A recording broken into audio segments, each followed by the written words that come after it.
Ui bà chết chơi mà. Ngọt kìa.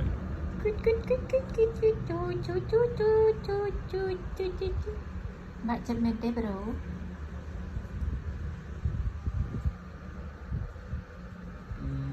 Nè tè mi ai xi mệt đấy bro.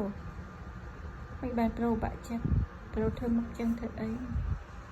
Xong sao bà chết mệt đấy bro. Trời thật ôi rồi.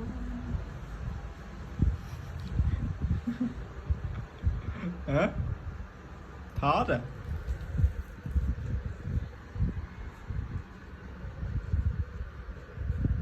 Điền cái bà pua này bầm mất à.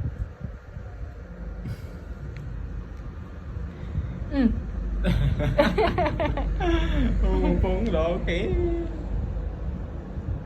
Nó chỉ cô đây là thao không có đo với hả? Ôi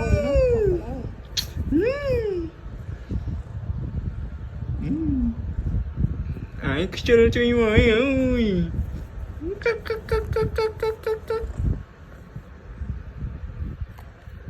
Come on. Nó. con phai mà anh. Chơi nhá. Rồi, ấy đi lấy. Bật bia đó nè. Chào.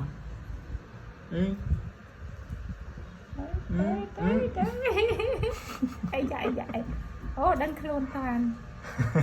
Tập khôn toàn. Ngon bán. Ngon bán.